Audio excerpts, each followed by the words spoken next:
Hey, this is Jamey with Stonemeyer Games, and I am really looking forward to today's top 10 video.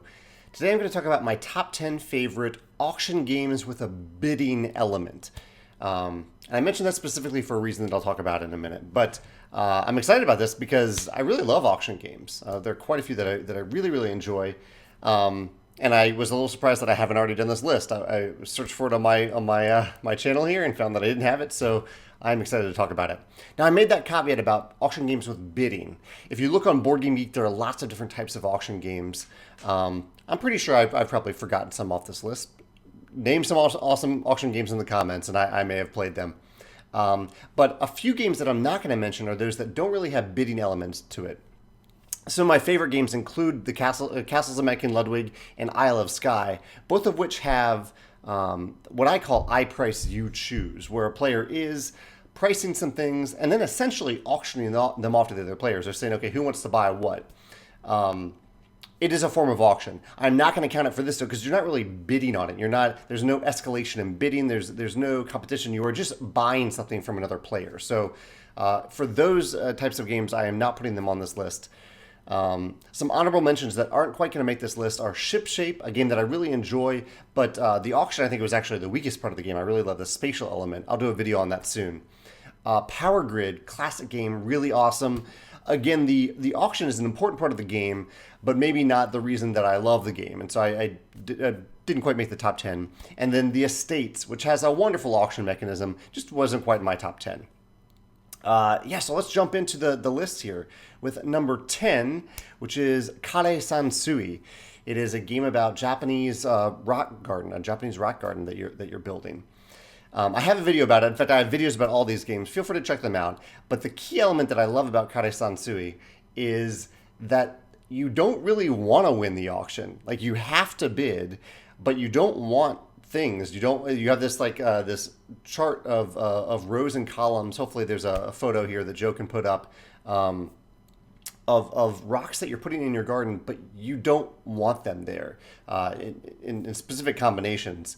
It's okay to have a few here and there, a few in certain rows, a few in certain columns, but overall you don't really want those things. Even though they are also the things that you're using to bid. And so it's just a weird auction game in that as you're bidding these stones that you're getting rid of, which is a good thing, you are bidding on things that you don't want to win because they're going to, again, clog up your little chart of stuff that you don't want. So that's why the lowest bid actually wins here. You are trying not to be the winning bidder in this game. It's weird. I'd recommend playing it, but even describing it, I'm like, how did we even play this game? Because it is a weird game, but it's very interesting and unique, and that's why Karesansui is my number 10 favorite auction game with a bidding element. My number 9 favorite auction game, I'll just say auction game from here on out, is Going, Going, Gone. And this is really like a pure real-time live auction game. Because one player has this big paddle, and there's this cup in the middle of the table, and when they say go, the auction begins, and then they count down from 10 at regular intervals. Basically, they can count down really quickly. They can say 10, 9, 8, 7, 6, 5, 4, 3, 2, 1, or they can say 10, 9, 8. What they can't do is say 10, 9, 8, 7, 6. They can't speed it up and vary it like that. They have to be you count down in regular intervals, but they actually have a full paddle that they're holding up to show that the auction is live, and the paddle serves a purpose because as players are bidding, they're dropping little cubes in the cup in the middle of the table to try to win the auction. Whoever has the most cubes, and there are a couple different cups actually, I believe, for different things. It's been a while since I played, but they're throwing these things in this cup in real time, and when the auction is finished, the auctioneer kind of slams the paddle down on top of the cup to close the bidding. You can't put things in the cup because there's a paddle on top of it. I really love the control the auctioneer has over the pace. I love the real-time bidding. I love that the cubes kind of get shuffled up in the cup. It's real time, so you can't even really count them in real time. You're kind of just doing your best to keep track of what's out there. As I'm saying this, I'm pretty sure there are more than one cup. You can correct me in the comments. It feels like there's more than one cup that you're throwing these into, but I could be wrong about that.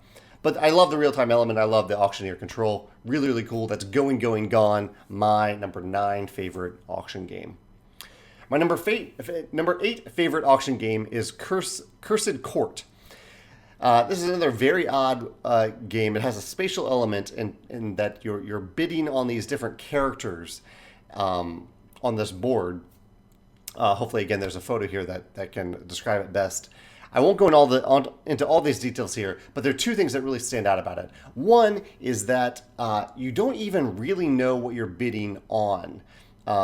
As you put bids on the table, you know that you're bidding on a certain character, but you don't know if that character matters that round, because that character may or may not be in the round at all. And basically, between each player, I believe are one or two hidden characters, and that shows you information about which characters are going to be in this round. So if I have like the green character on my right, the red character on my left, I share that information with the player on the other side of that card, and we know that at least those characters are relevant for this round of bidding, for this round. But all the other players don't know that. So the only information they have is what they see me bidding on the table. And so there's a lot of bluffing going on. You're kind of pretending that these characters are in the bid at all, and in that round of the auction. And the other thing that's really cool, as you bid, you're bidding with these tiles that you're placing on the characters, or on certain rows, on columns, diagonally on this board that displays these characters. And if I want to outbid you, I have to double your bid.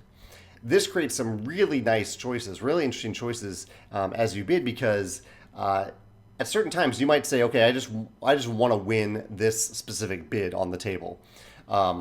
And so you can look around the table, and you're not just having to outbid a player by just one. So if I see that you have 6 chips left, I don't have to bid 7 chips, or even 6. All I need to bid is 4, because you can't double 4. You only have 6 chips left. And so it just creates a different element to an auction. I don't know if it's better or worse than just the single outbid, but it kind of speeds things up in the auction, because if you were able to just outbid by 1, the auction would take a lot longer, but because you have to double it, it speeds it up. So that doubling element, I think, for an open ongoing auction where people get multiple chances to bid, works really well. And that's why Cursed Court is my number 8 favorite auction game. My number 7 favorite auction game is High Society. This is a classic game that's recently been reprinted. I played it a few times at Geekway Mini this past year. And two things that I really like about it. One are that you're bidding on both good and bad things. I really like this in auction games, when there are a lot of good things that you're bidding on, but every once in a while something bad will show up, but you still have to participate in the auction in some way. Especially if that bad thing is paired with some other good things that you do want. So it's a tough decision. Do I bid on it? Do I not bid on it? And the other thing I really like about High Society is that the player with the least money at the end of the game is ineligible to win. I think this is such a cool element. If I ever design an auction game, I think I want that element in it, especially if it works thematically. In High Society, it works perfectly thematically because it's about high society. You want to be seen as rich, at least. And so if you don't have any money, even though you have all these beautiful things, you're not part of high society anymore. But I also think it works really well mechanically for an auction, because it means that there's a reason to hold back and not just bid everything at any point in the game, especially at the end of the game, because it just creates more tension for every auction if the money does matter, even during final scoring, as it does in one of my favorite games that I'll mention later on in this list. So that's why High Society is my number 7 favorite auction game. My number 6 favorite auction game is way different than a lot of these on this list, and that is the Speicherstadt. This is a game, it's a little weird to describe, it's been a while since I played, but basically at the beginning of each round, you're going to put some cards out on the board, and then you're going to take turns placing workers. You're bidding with these workers, even though you're not actually spending the workers. You're placing workers next to each of these cards. And so say on my turn, there's a card A, I really want card A. I will put my worker next to that card. If someone else really wants card A, they can put one of their workers behind mine.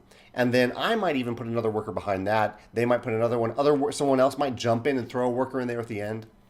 And the reason for this is that at the end of the round, when all the workers have been placed, we look at card A, and the player who placed the worker there first, so I have my worker first in line, essentially, to buy that card.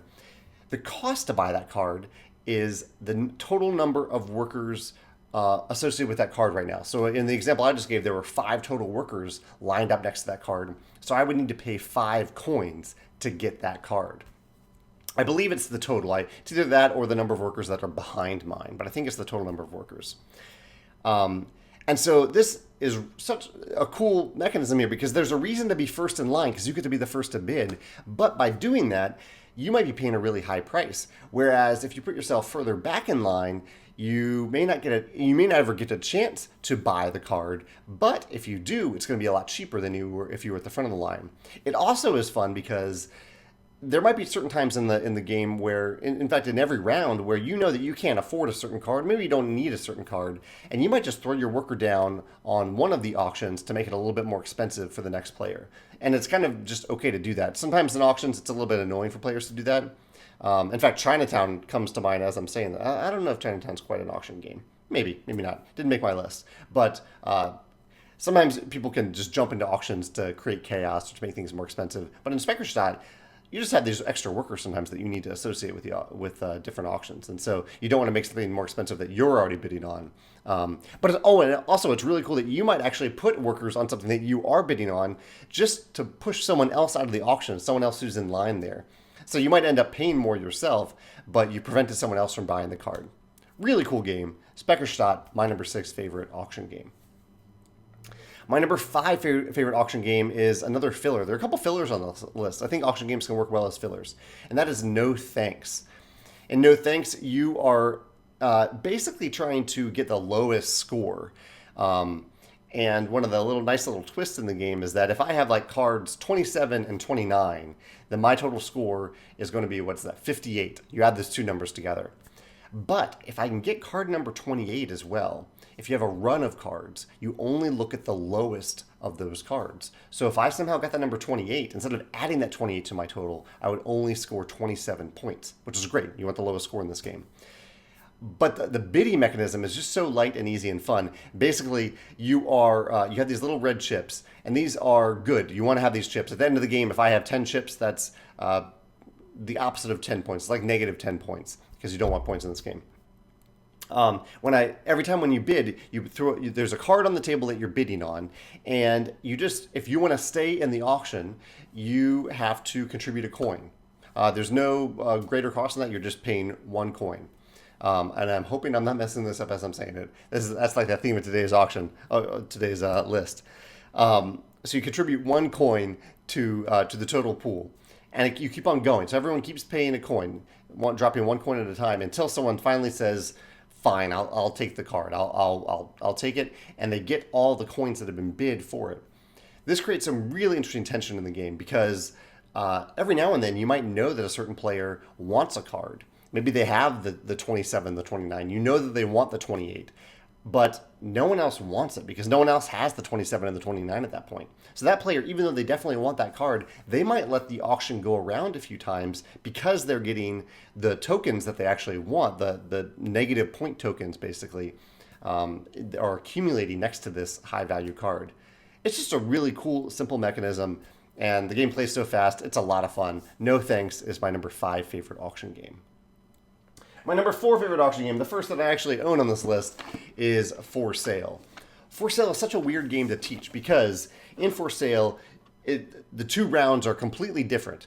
In the first round, you are acquiring properties. So you have here's actually a good, nice setup on the back of the box. So in a 5-player game, you would put 5 properties on the table, and each player gets a chance to try to outbid the previous player. So I might bid 2 coins, and then you might bid 3 or 4. And what we're doing, we're basically bidding to stay in the auction. Because if at any time you say, okay, I'm just going to pass, I don't want to stay in this auction, you take the lowest valued property that's in that auction. They actually show the highest and lowest here. I think there might be a 1, but there's definitely a 30 here, and 30 is definitely the highest. 2 is one of the lowest, if not the lowest. Yes, 1 through 30, there is a 1 card. So if you pass, you're out of the auction, and you take the lowest card that's out there. So you want to stay in the auction as long as possible, but you don't want to pay all that much because at the end of the game, you're trying to have the most money. So ideally, players would pass out of this auction pretty early, and I would win the 30. However, the nice little twist here is that first, if you pass, you lose half of your current bid. So if we bid around the table a few times, I have a bid of 5, and it comes back around to me. Let's say 6. It'll be a little easier if I say 6. My bid is 6. Comes back around to me, and I say, I just want to pass. I lose half of those coins. So I still have to pay half to get the lowest card. And at the end of the auction, the last player standing, even though they get the best card, the highest one, they have to pay their full highest bid. Whatever their highest bid is, they pay the full thing.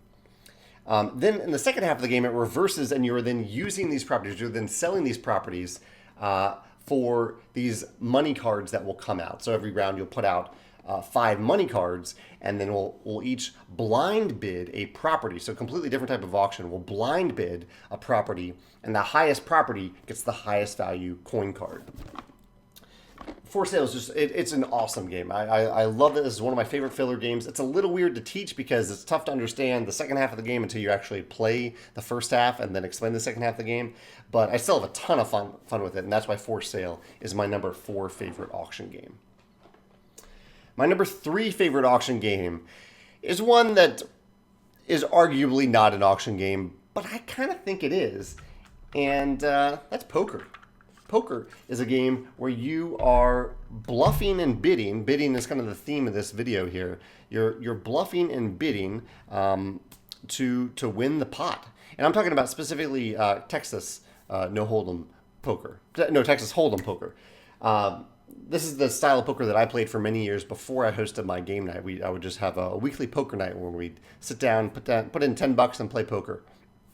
And the thing I think that's most exciting for me in poker, the bluffing is great. I love the bluffing in poker. But the thing that I enjoy the most is that every turn of the game, all players are engaged in every turn of the game, and every turn of the game is exciting. You have these you have 3 cards that come up on the table. If you even get that far in the round. Sometimes you don't even get that far because people see their hand and outbid everybody. You have those 3 cards. It's variable, and sometimes you just get lucky and they match the cards in your hand, but that doesn't mean that you've won that round. You still have to bid better than the other players and not get outbid and bluff properly. And even if you have the best hand, if you go too aggressively, you may not win as much money as if you had not bid as aggressively.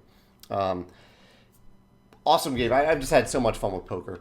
And the only caveat here is that I don't think you can play poker without putting real money on the line, even if it's just a little bit of money. It just doesn't hold the same weight if you're not playing with real money. So that's the one downside. It's the only game really that I would say that I ever play that is that way.